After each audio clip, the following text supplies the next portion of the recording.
Hello everyone, आप सभी का हमारे इस चैनल पर स्वागत है। आज हम इस वीडियो के माध्यम से एनसीईआरटी कक्षा 11 का समुच्चय का वीडियो नंबर 3 देखेंगे और प्रश्नावली 1.2 का सॉल्यूशन करेंगे। ठीक है, सबसे पहले हम लोग देखेंगे रिक्त समुच्चय होता क्या है, जिसे हम इंग्लिश में एम्प्टी सेट भी बोलते हैं। तो ऐसा समुच्चय जिसमें कोई भी अवयव नहीं होता है रिक्त समुच्चय या शून्य समुच्चय कहलाता है। ऐसा सेट जिसमें कोई भी अवयव न हो तो ऐसे सेटों को हम क्या रिक्त समुच्चय बोलते हैं। और रिक्त समुच्चय को ग्रीक के अक्षर फाई से प्रदर्शित करते हैं। और जैसे एक नोट देख लीजिए आप लोग, इससे अच्छा समझ में आएगा आप लोग को रिक्त समुच्चय क्या होता है। रिक्त समुच्चय एक्चुअल होता क्या है। किसी असंभव गुण द्वारा परिभाषित समुच्चय सदैव रिक्त होगा, क्योंकि कोई भी अवयव उस गुण को संतुष्ट नहीं करेगा। सही बात है। जैसे मान लीजिए कोई जैसे हफ्ते में दे देगा कोई समुच्चय कि हफ्ते में 8 दिन, तो ये सब लोग जानते हैं कि हफ्ते में 8 दिन होता नहीं है, 7 ही दिन होता है। तो ये क्या है, ये जो समुच्चय है ये रिक्त समुच्चय होगा। ठीक है, और कुछ एग्जाम्पल हम लोग देखते हैं। 4 से बड़ी परंतु 2 से छोटी संख्याओं का समुच्चय, ये संभव ही नहीं है। ऐसा संभव ही नहीं है कि कोई संख्या जो 4 से बड़ी हो और 2 से छोटी हो। उसी प्रकार ये कोई सेट दिया है a=x सच दैट जो x है वो x से बड़ा और 2 से छोटा है, और जो x है वो क्या है, एक प्राकृतिक संख्या है। तो ये भी नहीं हो सकता 1 और 2 के बीच कोई ऐसी प्राकृतिक संख्या ही नहीं है। ठीक है, वैसे ही ये एक दिया है b=x सच दैट x² - 2 = 0, और x जो है क्या परिमेय संख्या है। तो ये भी एक क्या रिक्त समुच्चय है, क्योंकि ये एग्जिस्ट नहीं करेगा, क्योंकि ये x² p/q के रूप में होता है और रखने पर ये होगा ही नहीं। ऐसे ही ये और एक एग्जांपल है c=x सच दैट x संख्या 2 से अधिक एक सम अभाज्य संख्या है।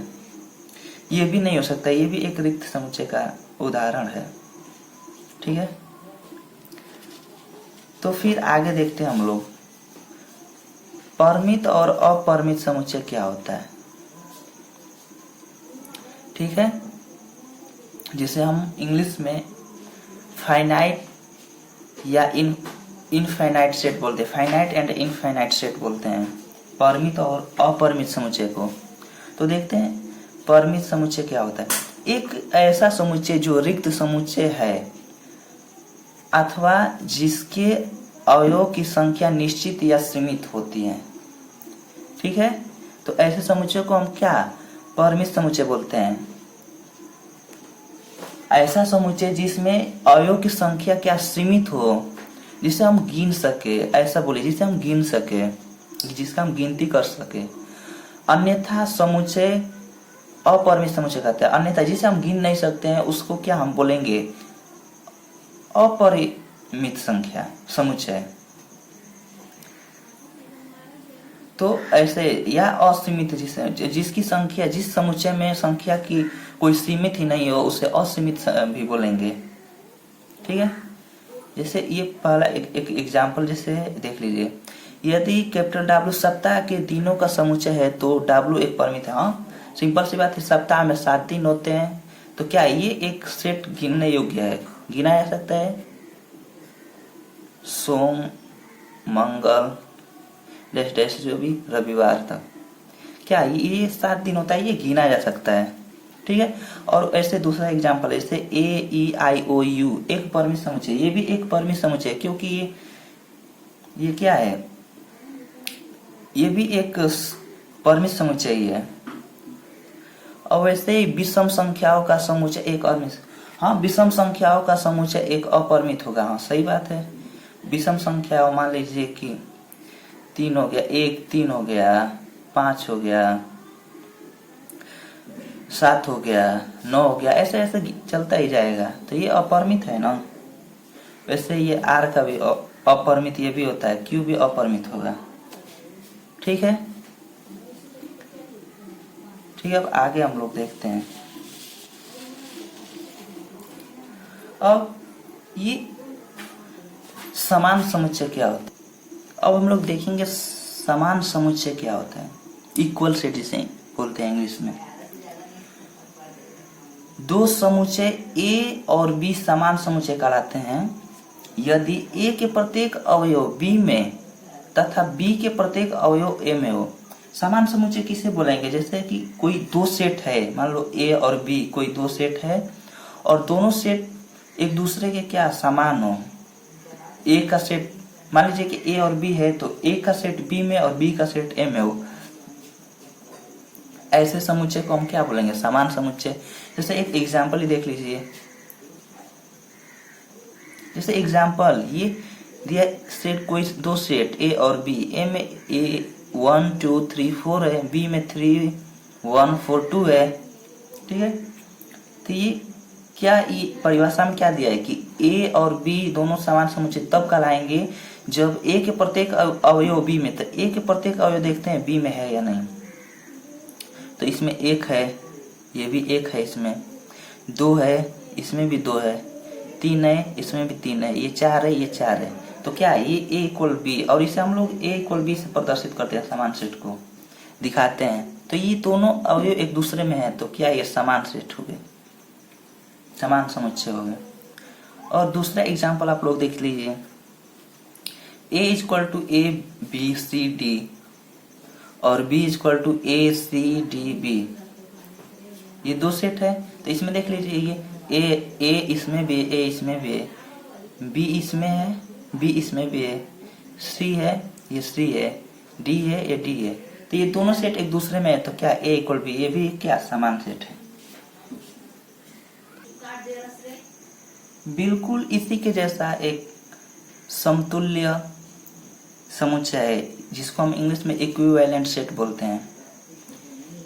ये कैसे पर, ये देखिए, दो परिमित समुच्चय ए तथा बी समतुल्य समुच्चय कहलाते हैं। दो परिमित समुच्चय जिसे हम क्या गिन सके, जिस जो फाइनाइट सेट हो, दो फाइनाइट सेट हो जिसे हम क्या गिन सके, तो ऐसे समुच्चय को हम समतुल्य समुच्चय बोलते हैं। ठीक है, जो इसमें क्या कंडीशन दिया है, यदि ए में अवयवों की संख्या इक्वल टू बी में अवयवों की संख्या, जैसे n A equal to n B, तो ऐसे सेट को हम क्या समतुल्य सेट बोलते हैं, समतुल्य समुच्चय बोलेंगे। जैसे एग्जाम्पल हम ले रहे हैं, जैसे ए इक्वल्स टू कोई सेट है, मान लीजिए 1 हो 2 3 4, और फिर बी इक्वल्स टू कोई सेट जैसे ए बी सी डी, ये हो गया। तो क्या इसमें नंबर ऑफ एलिमेंट बस बोला है, नंबर ऑफ एलिमेंट इक्वल होना चाहिए। ठीक है, तो इसमें नंबर ऑफ एलिमेंट क्या है, n और a, ये n इक्वल में कितना एलिमेंट है, यानी कि अवयव कितना है, तो 1 2 3 4 है, तो नंबर ऑफ एलिमेंट 4 हो गया। फिर एन बी इक्वल टू, यानी नंबर ऑफ एलिमेंट b में कितना है, तो 1 2 3 4 है, तो 4 है। तो दोनों में क्या समान है, ये क्या परिभाषा बोला है, दो परिमित समुच्चय ए तथा बी समतुल्य समुच्चय कहलाएंगे कब, जब ए में अवयव की संख्या और बराबर बी में अवयव की संख्या, तो ये दोनों बराबर हैं। तो क्या n A is equal to n B, ये क्या, इसे बोलेंगे अतः यह एक समतुल्य समुच्चय है। ठीक है, ये आप लोगों को समझ में आ गया होगा। ठीक है, तो अब क्वेश्चन देखते हैं 1.2 का एनसीईआरटी का आप लोग का क्वेश्चन देखते हैं क्या है।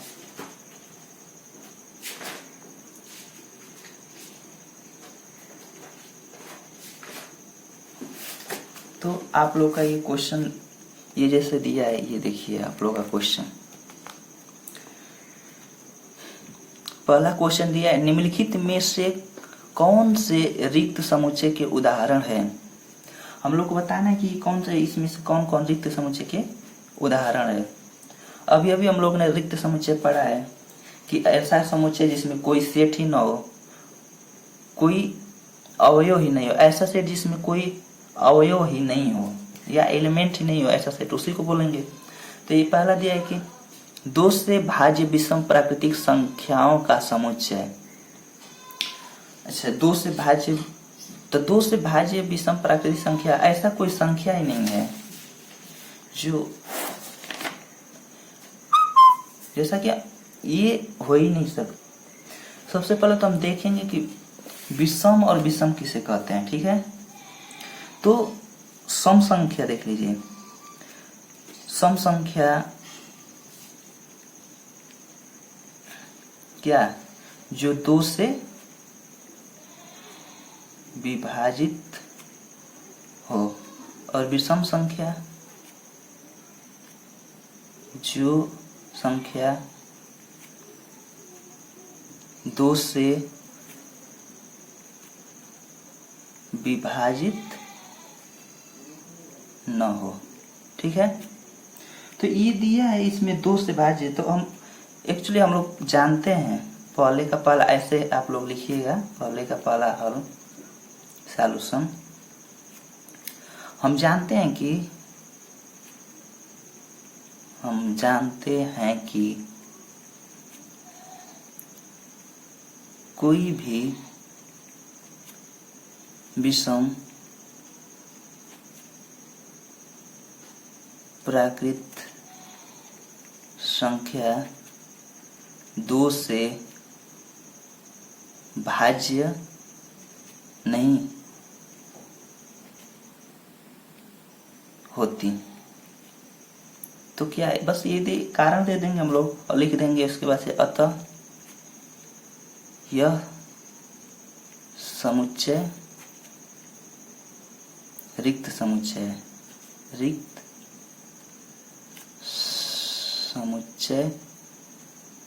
है।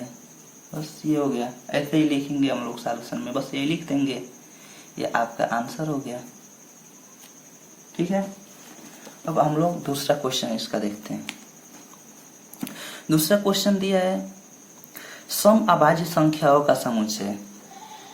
तो ऐसा में हम जानते हैं कि मात्र दो ही एक ऐसा सम अभाज्य संख्या है, तो उसका हम लोग सेट बना लेते हैं।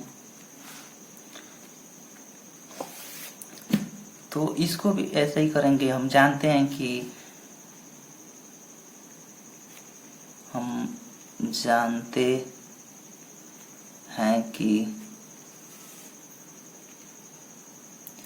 दो एकमात्र क्या सम अभाज्य संख्या है।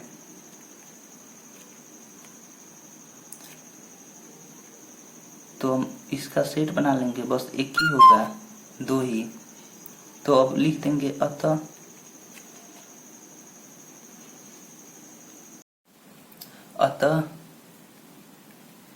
दिया गया समुच्चय रिक्त समुच्चय नहीं है। ये दिया गया समुच्चय मतलब क्या, ये इसमें एक एलिमेंट है, जबकि हम लोग रिक्त समुच्चय का पढ़े कि ऐसा समुच्चय जिसमें कोई भी एलिमेंट नहीं हो, न हो, तो उसे हम बोलेंगे रिक्त। इसमें 2 है, तो ये क्या, इसे हम लोग जब किसी सेट में केवल एक ही सेट हो तो उसे हम लोग बोलते हैं एकल समुच्चय। एकल समुच्चय, ये एकल समुच्चय है, ठीक है।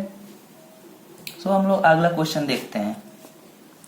अगला क्वेश्चन ये है तीसरा, x सच दैट x एक प्राकृतिक संख्या है जो x जो है 5 से बड़ा और साथ ही साथ x जो है 7 से क्या छोटा है। तो ऐसा कोई संख्या हो ही नहीं सकता। हम लोग जानते हैं कि 5 से बड़ा और 7 से कोई छोटा प्राकृतिक संख्या हो ही नहीं सकता है।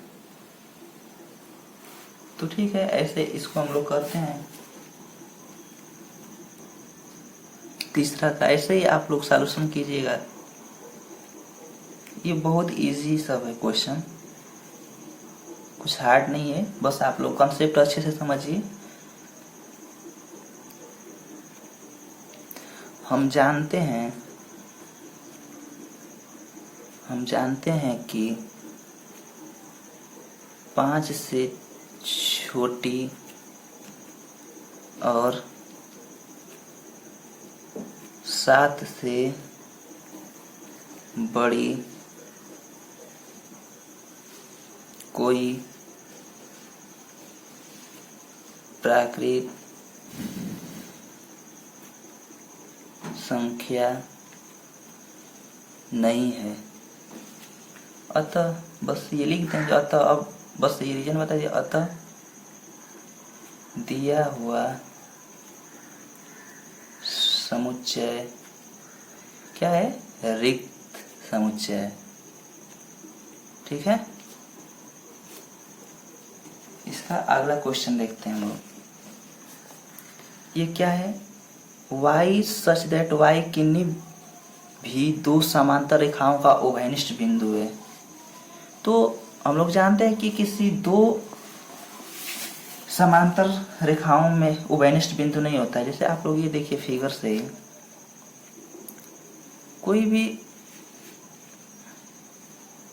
कोई भी दो समांतर रेखाओं के बीच कोई उभयनिष्ठ बिंदु हो ही नहीं सकता है। ये तो आप लोग भी जानते हैं। उभयनिष्ठ बिंदु होने के लिए क्या, कम से कम दो रेखाएं एक दूसरे को कट करनी चाहिए, तभी तो उभयनिष्ठ बिंदु होगा। ऐसे, ठीक है। तो बस ऐसे ही लिख दिया जाएगा कि हम जानते हैं कि किन्हीं दो समांतर रेखाओं के बीच उभयनिष्ठ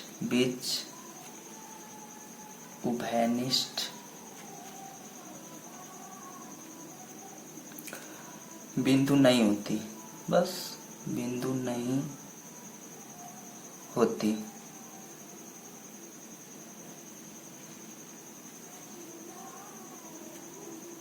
बस ये लिख देंगे और फिर लिख देंगे बस यही।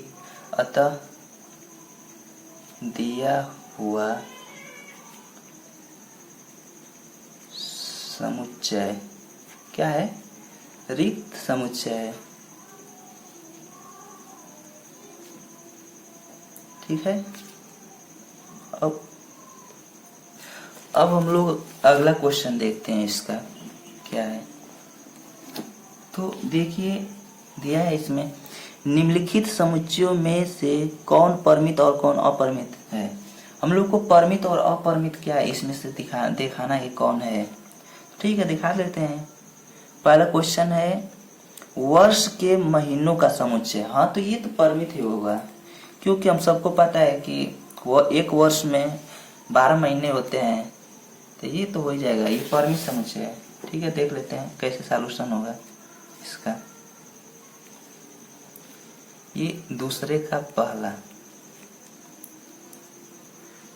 ये भी ऐसे लिख लेंगे। हम जानते हैं कि एक वर्ष में 12 महीने होते हैं।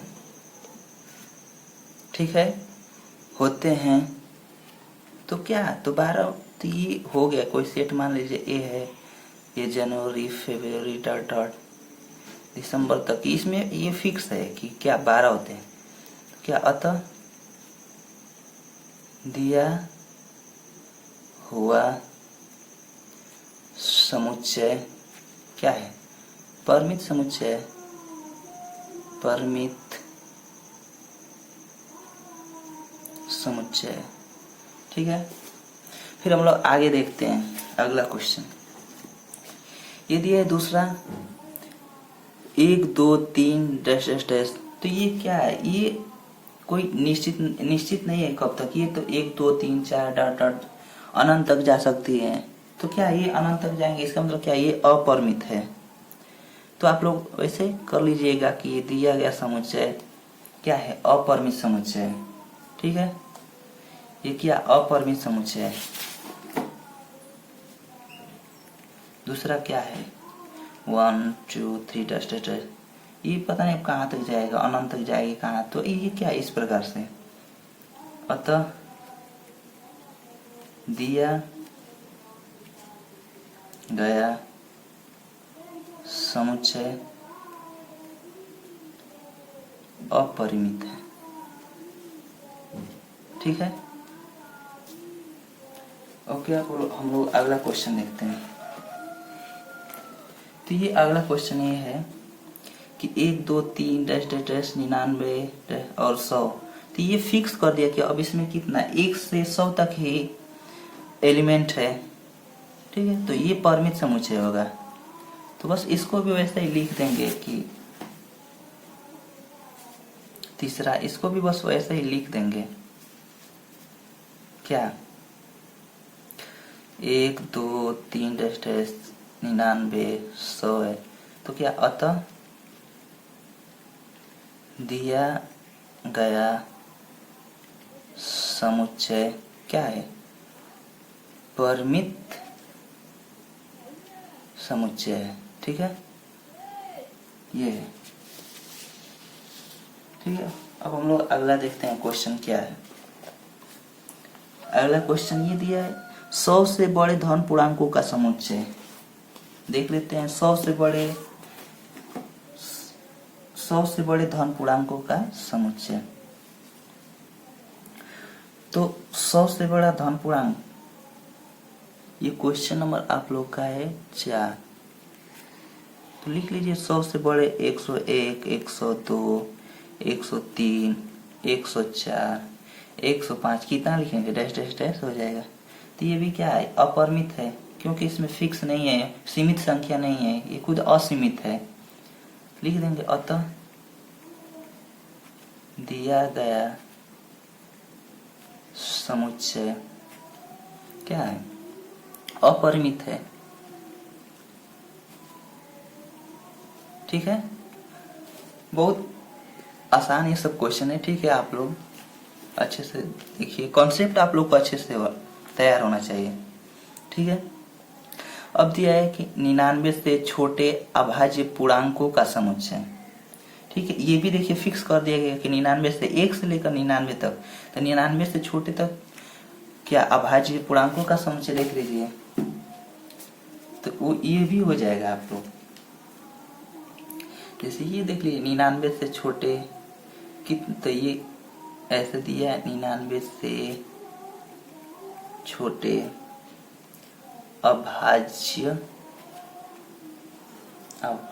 पूर्णांकों का समुच्चय। तो 99 से देख लीजिए तो क्या होगा, ये 2 होगा, 3 होगा, 5 होगा, 7 होगा, 11 होगा, 13 होगा, 17 हो जाएगा, 19 होगा, 23 होगा, 29 होगा, 31 हो जाएगा, 37 होगा, 41 होगा। टेस्ट ये कर लीजिए।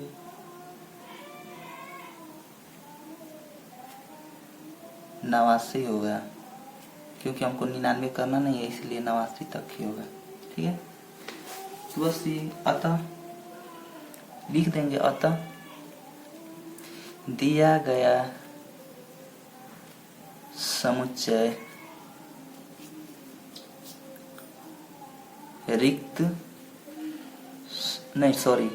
परिमित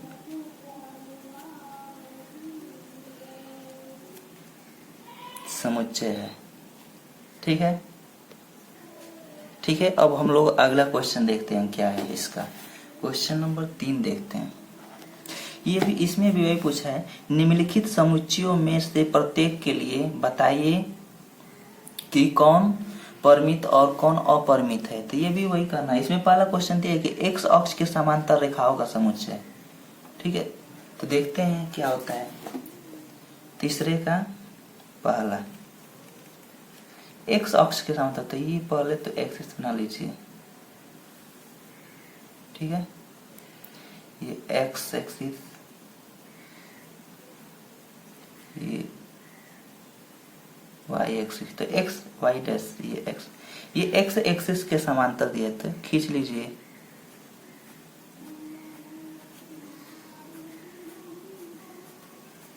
तो क्या ये कोई सीमित, इसका सीमा नहीं है, सीमित नहीं है, ये क्या, ये अपरिमित है, ठीक है। तो लिख देंगे अतः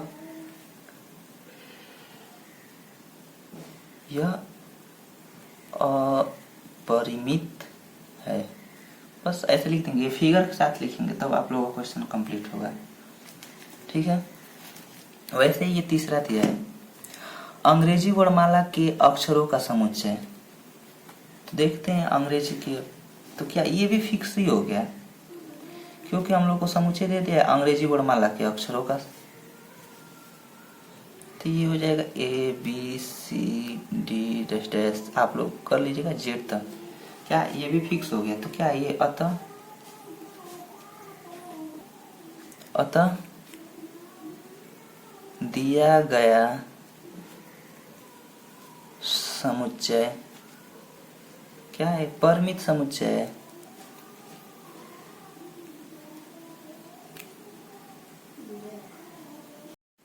ठीक है, ठीक है। अब हम लोग अगला क्वेश्चन देखते हैं, इसका क्या होगा। तो ये देखिए हम लोग का तीसरा क्वेश्चन ये है, उन संख्याओं का समुच्चय जो 5 के गुणज हो। तो 5 के गुणज, ये देख लेते हैं तीसरा क्वेश्चन। तो ये तीसरा हम लोग का 5 के गुणज क्या, 5 के गुणज 5, 10, 15, 20, 25, 30, 35 टेस्ट, ये बहुत होते जाएंगे, असंख्य होंगे जिनकी गिनती नहीं है। तो क्या, अतः दिया गया समुच्चय क्या होगा, अपरिमित होगा, अपरिमित है, ठीक है। अब नेक्स्ट क्वेश्चन देखते हैं, पृथ्वी पर रहने वाले जानवरों का समुच्चय। तो पृथ्वी पर तो बहुत सारे जानवर रहते हैं, तो हम लोग किन क्यों गिने, तो क्या यह एक अपरिमित समुच्चय है। तो लिख देंगे हम लोग क्या, अपरिमित समुच्चय। चौथा क्या होगा, अपरिमित समुच्चय, ठीक है। फिर हम लोग 5वां क्वेश्चन देखते हैं। 5वां क्वेश्चन दिया है कि मूल बिंदु 0, 0 से होकर जाने वाले वृत्तों का समुच्चय, ठीक है। तो देखते हैं मूल बिंदु 0, 0 से, तो ये सबसे पहले एक्सिस बना लेंगे। तो यही मूल बिंदु 0, 0 है, तो इससे देखते हैं। तो 0, 0 से जाने वाले वृत्तों का समुच्चय, तो ये हो गया, ये हो गया एक, ये हो गया। तो क्या ये क्या है, मतलब इससे मूल बिंदु से जाने वाले बहुत अनंत होंगे, असंख्य है। तो क्या यह भी, अतः दिया हुआ समुच्चय क्या है, अपरिमित है, अपरिमित है, ठीक है। फिर हम लोग अब नेक्स्ट क्वेश्चन देखते हैं। नेक्स्ट क्वेश्चन हम लोग का ये चौथा है। देखिए ये दे रहा है कि निम्नलिखित में बताइए कि A B है या नहीं। मतलब क्या है, ये समान समुच्चय पूछ रहा है या नहीं। अभी हम लोग पीछे पढ़ा है कॉन्सेप्ट कि A B, मतलब क्या A का समुच्चय B में होना चाहिए और B का एलिमेंट B में और B का एलिमेंट A में होना चाहिए, ठीक है। तो देखते हैं पहले क्वेश्चन क्या दिया है, ये चलो यही देखते हैं। A में क्या है, A B C D दिया है, और B में देखते हैं क्या दिया है। तो इसमें A दिया तो इसमें भी A दिया है, इसमें B दिया है तो इसमें B दिया है तो इसमें भी B दिया है, इसमें C है तो इसमें भी C है, इसमें D है तो इसमें भी D है। तो यह क्या ए इक्वल टू बी होगा, हाँ होगा। तो इसको लिख दे, देख दे, बस लिख देंगे ऐसे। ये चौथे का पहला हम लोग का हो गया। बस इसको ऐसे लिख देंगे कि ए बिलोंग करता है ए में, ठीक है। तो ये इसमें भी ए बिलोंग करता है बी में, और ये बी बिलोंग करता है ए में, तो इसमें भी बिलोंग करता है बी में। इसमें सी बिलोंग करता है ए में, इसमें भी सी बिलोंग करता है बी में। और ये डी बिलोंग करता है ए में, तो इसमें भी डी बिलोंग करता है बी में। तो बस ऐसे तो फिर लिख देंगे। अतः ए इक्वल टू बी, ये बस आपका आंसर हो गया, ठीक है। अब आगे देखते हैं। ये देखते हैं ए में ये एलिमेंट 4 बिलोंग इसमें है, तो इसमें 4 है, इसमें भी 4 है, 8 है, इसमें भी 8 है। ये 12 है, तो इसमें 12 नहीं है, देखिए 16 है, 16 12 नहीं है इसमें। तो क्या लिख देंगे, बस ऐसे। चौथे का दूसरा 12 ये बिलोंग्स करता है ए में, लेकिन ये 12 नॉट बिलोंग करता है किस में, बी में। तो बस लिख देंगे अतः A not is equal to B. ये आपका आंसर हो गया, ठीक है।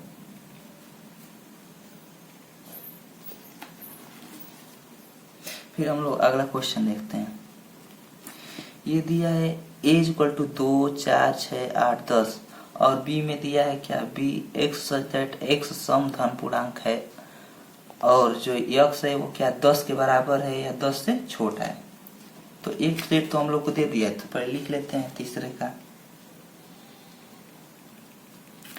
का ए इक्वल टू 2, 4, 6, 8, 10 दे रखा है, और हमको बी में समुच्चय निर्माण विधि द्वारा क्या है वो दिया है, तो हमको निकालना है। तो ऐसी संख्या जो क्या वो भी सम संख्या जो 10 के बराबर हो या 10 से छोटी। तो 2, 4, 6, 8, 10 तक लेना था, 10 के बराबर या 10 से छोटी, तो हो गया। तो इसमें भी 2 है, तो इसमें भी 2, इसमें 4 तो इसमें भी 4, इसमें 6 तो इसमें भी 6, इसमें 8 तो इसमें भी 8, 10 तो मतलब दोनों में बराबर एलिमेंट है। तो ए इक्वल्स टू बी हो गया, बस ये लिख देंगे अतः ये ए इक्वल्स टू बी, ठीक है। अब हम लोग अगला क्वेश्चन देखते हैं। चौथा हम लोग का क्वेश्चन है A equals to x such that X संख्या 10 का गुणज है, और बी दे दिया हम लोग को सेट। तो ठीक है, देख लेते हैं। ए इक्वल टू, तो क्या हम लोग को सबसे पहले तो इसको रोस्टर में करेंगे। चौथा तो दे दिया है 10 का गुणज, तो 10 का गुणज है 10, 20, 30, 40, 50, टेस्ट ऐसे होता रहेगा। ये एक इक्वल्स टू दिया, और बी में दे दिया सेट हम लोग को क्या 10, 15, 20, 25, 30 टेस्ट। इसमें 10 है, इसमें 10 है, इसमें 20 है, इसमें 20 है, यही नहीं है, नहीं सॉरी 20 है, इसमें 15 है, इसमें 15 नहीं है। तो लिख देंगे कि बी बिलोंग्स 15 बिलोंग्स करता है बी में, लेकिन 15 नॉट बिलोंग करता है किस में, ए में। अतः सॉरी आप लोग को नहीं दिख रहा था, अतः ये जो ए होगा और नॉट इक्वल टू बी होगा, ठीक है। बस यही हो जाएगा। आप लोग अगला क्वेश्चन देखिए क्या दे रहे हैं। दिया है 5वां क्वेश्चन, क्या निम्नलिखित समुच्चय युग्म समान है, कारण सहित बताइए। तो हम लोग को बस कारण इसका बताना है। और तो पहला दिया है कि ए इक्वल टू 2, 3, और दूसरा जो बी है वो दे दिया है एक्स दैट एक्स समीकरण जो x square plus 5x plus 6 equal to 0, एक क्या ये बहुपद दे दिया है, बहुपद समीकरण। तो इसको सबसे पहले तो हम हल कर और उसका मूल ज्ञात करेंगे। सेट बनाएंगे। ठीक है, तो चलो देखते हैं। तो ये पहला दे दिया है आप लोग का, पांचवा का पहला, पहले तो a इक्वल टू दे दिया है 2 3, और ये हम लोग को b, तो b में क्या हम लोग को ज्ञात करना है मूल, जो कोऑर्डिनेट ये दिया है equation, x square plus 5x plus 6 और इक्वल टू 0। तो देखते हैं 6 ये होगा और 5 लाना है तोड़ कर, तो हम लोग को एक्स स्क्वायर और प्लस 3x और plus 2x plus 6 equal to 0, ये जोड़ देंगे तो 5 हो जाएगा, और मल्टीप्लाई कर देंगे तो 6x स्क्वायर हो गया। तो बस ठीक है, तो इसमें से x का मान दोनों में से ले लेंगे तो x हो गया, तो x प्लस 3 हो जाएगा, और इसमें 2 ले लेंगे तो x प्लस 3 हो जाएगा इक्वल टू 0। ठीक है, तो इसमें से ये दोनों में से कोई एक लिया जाता है, तो एक ले लिए और इसमें से एक ले लिए इक्वल टू 0, और आगे हम लोग इसको 0 के बराबर करेंगे, फिर इसको 0 होते x प्लस 3 इक्वल टू 0, तो x इक्वल टू -3। वैसे ही x प्लस 2 इक्वल टू 0 कर देंगे तो x इक्वल टू -2, यानी x का जो वैल्यू आया -2 और -3 आएगा। तो इसमें लिख देंगे -2 और -3। तो क्या ये दोनों पेयर बराबर नहीं है, तो बस ऐसे लिख देंगे हम लोग। 2 बिलोंग कर रहा है a में, लेकिन -2 नॉट बिलोंग कर रहा है a में, अतः